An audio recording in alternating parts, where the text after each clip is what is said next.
Kita dari kelompok 3. Sekarang kita lagi di sawah, guys.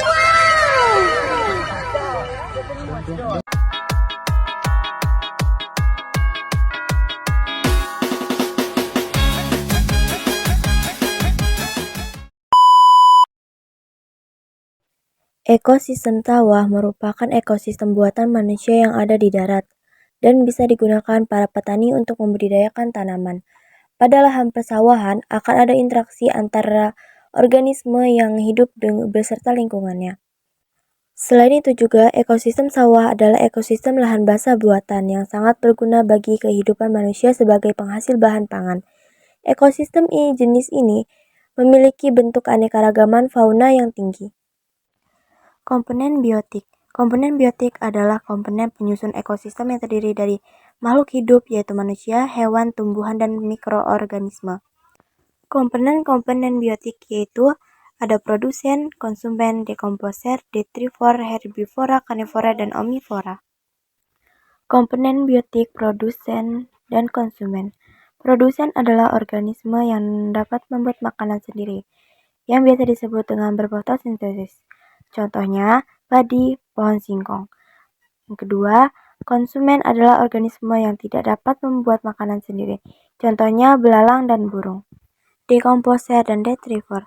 Dekomposer adalah organisme yang mendapat energi dengan memecah organisme mati menjadi nutrisi. Contohnya fungi atau jamur, bakteri. Yang kedua, detrivor merupakan suatu organisme yang mendapat energi dengan cara memakan sisa-sisa dari makhluk hidup, contohnya kaki seribu.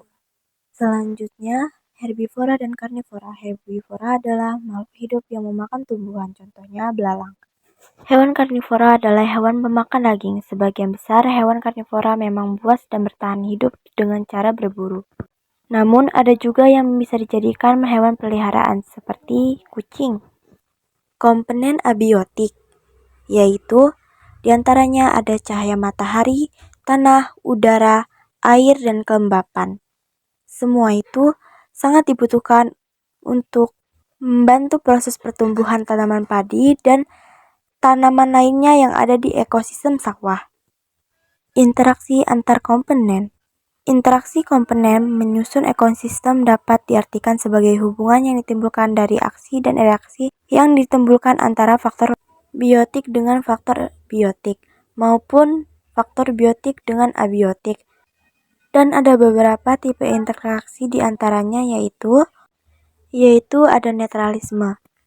Kumbang dan lebah merupakan makhluk hidup yang mudah kita temukan di alam sekitar. Kumbang biasanya akan mencari makanan dengan cara menumpang di daun tumbuhan. Sedangkan lebah akan mencari makan dari nektar tanaman yang memiliki bunga. Meskipun keduanya berada dalam satu tanaman yang sama, keduanya tidak akan saling mengganggu karena sibuk memenuhi kebutuhannya masing-masing. Jadi keduanya merupakan bagian dari simbiosis netralisme. Selanjutnya ada mutualisme. Simbiosis mutualisme adalah hubungan yang saling menguntungkan antara individu yang terlibat. Contohnya lebah dan bunga. Terjadi karena lebah memerlukan nektar bunga untuk sebagai makanan.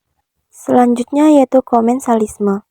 Interaksi antara tanaman padi dengan laba-laba ialah simbiosis komensalisme, di mana hubungan antara makhluk hidup yang berlainan jenis atau berbeda spesies dengan salah satu spesies mendapatkan keuntungan sedangkan spesies lainnya tidak dirugikan. Selanjutnya parasitisme. Hubungan antar belalang dan padi adalah simbiosis parasitisme karena belalang mendapatkan keuntungan dari padi yaitu sebagai bahan makanan, sedangkan padi tidak mendapat keuntungan. Selanjutnya, herbivori. Herbivori merupakan pola interaksi yang memposisikan tanaman sebagai produsen. Dalam interaksi ini, salah satu pihak diuntungkan sementara yang lain dirugikan.